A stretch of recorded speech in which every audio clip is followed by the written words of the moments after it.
Welcome back to Make More Love. I'm your host, Ellen Dorian. I've spent my career sitting across from business owners at the high-stakes moments of their lives, from the key decisions to the personal turning points that everyone has to face from time to time. Being a business owner can become your whole identity, and when that happens, everyone and everything else ends up taking a back seat. The point of this show is to take a closer look at the interplay between relationships and business ownership. I designed it with men in mind because a lot of the traditional advice and therapy out there simply misses the mark for them. So in every episode, I offer straight talk about strategies, frameworks, and logical approaches to relationship problems, so nothing you care about gets left behind. These are the same tools I use to help my clients grow their businesses. I've adapted them so you can apply what you already do well to different aspects of your life. If this is your first time here, hit follow or subscribe so you don't miss anything. And now, let's get into it. Today, I want to focus on what happens when your business takes off. It's thrilling when the momentum is building and you're pushing yourself hard to meet the increasing demands, but you're also constantly losing ground. You've probably got some systems, but they're really driven more by habit than design. There's no real way to track progress, no repeatability, no standard process, no way to delegate anything. You're just moving too fast to put all of that in place. That leaves you as the central nervous system of your company, and really that is unsustainable. And while you're navigating all of that chaos, all of the other areas of your life are running on autopilot, including your relationship. And if you don't course correct, chances are you're going to crash. Here's what's actually happening. Aristotle famously said, "Nature abhors a vacuum. Empty space doesn't stay empty. Something always comes in to fill it." And that principle shows up everywhere. In biology, it's called self-organization. Cells and ecosystems and ant colonies all develop systems spontaneously. In companies, it's the rise of a culture based on habits and processes and heavily influenced by individual behaviors that the leadership may or may not want to perpetuate. And in your relationship, the exact same thing has happened. The system has sort of built itself. You and your partner probably didn't sit down on day one and lay out a system for how to operate your lives together. Couples generally don't do that. So a system evolved out of the defaults rather than intention. Reactions and habits and whatever filled the vacuum. The problem is that these reactive systems aim more at surviving than in fulfilling needs and thriving, so we need something else. So let's talk about what an intentional relationship system could actually look like and how to build one that meshes with everything else you're managing. I'm going to walk you through the 5 points of a relationship operating system that I built on the same skills you already use in business. So it's all stuff you are already familiar with, just in a new focus area. I'm going to go through this point by point. Point number 1 is strategic planning. This is just what it sounds like. In your business, you wouldn't make a major move without first understanding where you actually stand. It's crucial to evaluate what's working and what's not, what new conditions may have emerged, and what's getting in the way of growth. And typically, you've got tangible ways of measuring progress. Once you have that, then you can plan for the short and long-term future while you address issues. Now that I've said that, doesn't it just become clear that you could be doing the same thing for your relationship? But people don't do that. They just wing it. They'll say things like, well, it's not perfect or it could be better, but they rarely take the time to figure out what's not perfect and design something better. To go through the whole process of developing a strategic plan for your relationship is outside the scope of today's episode, but let's start with something easy. I recommend that you do a SWOT analysis of your relationship. I'm sure you know about SWOT analysis. Every business owner has heard of it. And so let's look at this in terms of your relationship. What are your known strengths as a couple? What are your known weaknesses as a couple? What are the opportunities? What could you do right now that would make an immediate positive impact, or a long-term one for that matter? And what are the threats? If nothing changes between now and your next strategic planning session, what is the cost to your relationship? Then use the results of your analysis to create short, medium, and long-range plans for your future together. I recommend you revisit the plan every 3 to 6 months. Your long-range plan might not change that frequently, but the short and medium-range plans almost certainly will.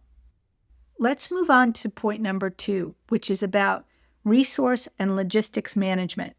No business can run without some kind of structure for managing resources and logistics. There's always some version of a weekly staff meeting or a weekly team meeting. You look at schedules and budgets, priorities, you check for blocks and conflicts so you can work through them as a team. Some businesses take it further with Scrum, a project management methodology built around 2-week sprints with daily stand-ups to track progress and flag issues fast.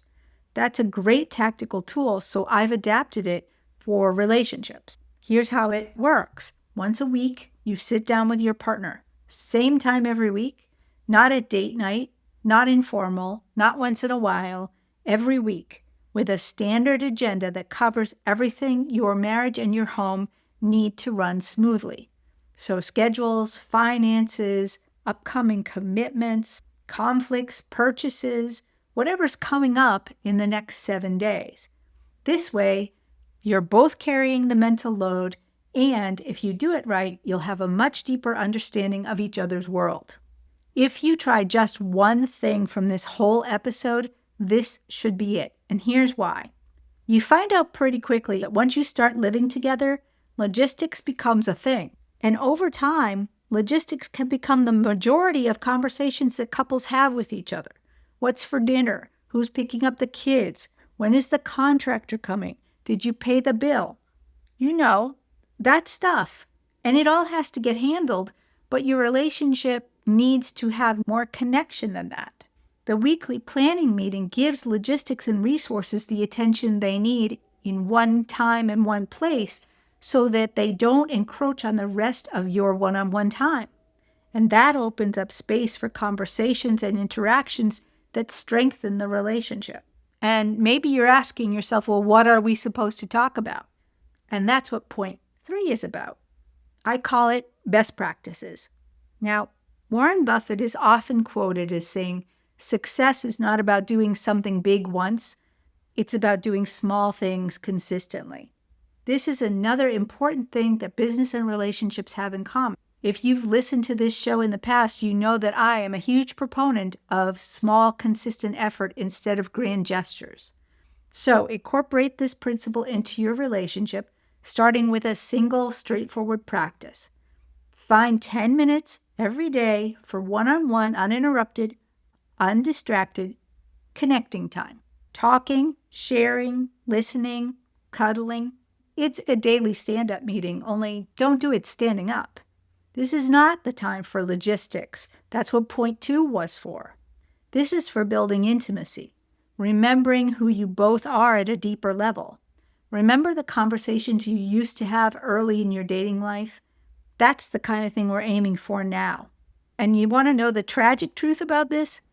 If you do it for just 10 minutes every day, I can almost guarantee that you'll be spending more one-on-one time together than you are right now. I challenge you to prove me wrong. Let's move on to point 4, which I call innovation and reinvention. Because consistency shouldn't mean stagnation. If you want to stay on top of your business, you have to keep looking for new opportunities and new ways to improve what you're currently doing. And there's an equivalent to this in relationships. We call it date night. Date night is your opportunity to inject new energy into the relationship and to try new things. If you're thinking about date nights and they're not new or consistent, you have work to do here. But, it's fun work. I recommend 2 date nights a month rather than weekly. The reason for this is just practical. Because when I say date night, I'm not talking about family night. I'm not talking about hanging out with friends night. I'm talking about just the two of you doing stuff that could lead to doing other stuff. For those nights, don't be spontaneous. Plan them. Maybe each of you takes one night a month to plan a date. And not just dinner at the same old place, and not Netflix and chill. If you put your imagination into it and do a little research, you can definitely each come up with 12 fun, interesting, and innovative things to do for date night.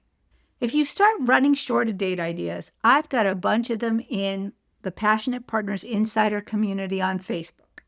So if you're not already a member of that, you should be. There's also prompts there for what to talk about during your 10-minute daily connecting time. So there's lots of resources there just for you. You can check out the link for that in the show notes. Let's move on to point 5, which is incremental improvement. I'm sick and tired of getting customer satisfaction surveys after every single interaction with every bot or every customer service rep that I ever do business with. But every company keeps doing it, so they must be on to something, right? They're learning what to improve. They're tracking what's wrong, making small adjustments, and then they're looking at it again. And that's why they keep asking us for our opinion. It would be pretty funny to design a customer satisfaction survey for your relationship. And I might have to do that at some point. But in the meantime, I recommend you take 2 opportunities to work on incremental improvement. The first one is at your weekly planning session. Here's the simplest possible version of that weekly check-in. 3 questions bolted on to the end of the planning session or the beginning. Number 1, what was the best thing that happened between us this week? Number 2, what didn't work that we really need to address? And number 3, what's one thing we want to make sure happens next week? That's it. It takes 5 minutes and you're going to learn a lot. Enough that it could change the entire course of your relationship. The other time it makes sense to do this is in your strategic planning sessions at the 3 or 6 month mark. I want you to keep that really straightforward too, right? What's the best thing that's happened in our relationship since our last planning session? So bigger picture.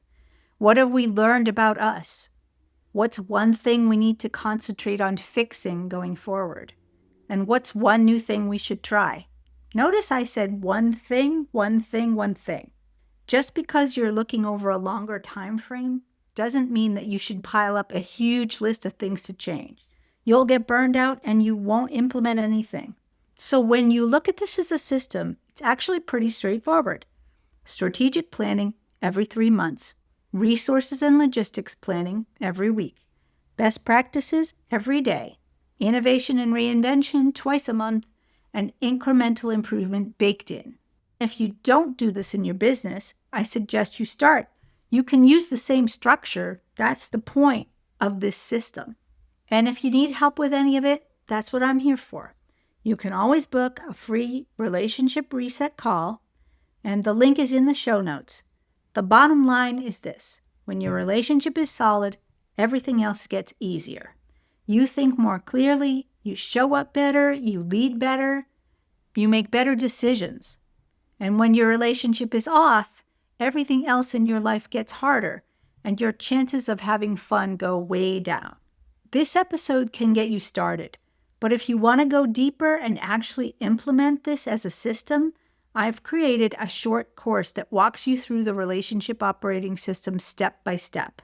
You'll get the full lessons, planning tools, and everything you need to work through the process. Right now, the course is in development and pilot mode, and I'm going to offer it to the first group for just $7. After that, the price is going to go up. So if you want to be in on the pilot pricing and help us make the course the best it can be, you'll need to get yourself on the pilot list. As soon as the course is ready, we'll send you everything you need to get access. The link to that pilot list is in the show notes. Don't sleep on the show notes because there's a lot of stuff in there. You're going to have the link to the relationship reset call, a link to get on the list for the pilot program, a link to the Passionate Partners Insider Community Facebook group, which has got all kinds of date ideas and conversation starters. There's a lot in there, so go check that out. All right. I hope today's episode got you thinking. but there's really only so much we can do in an open forum like this. If you want to look at your specific situation, go to relationshipresetcall.com and book a time to talk with me. It's free, it's quick, and it's private. We'll figure out the next best move for you and get you on track. And if you know someone who's struggling in their relationship, please pass this episode along.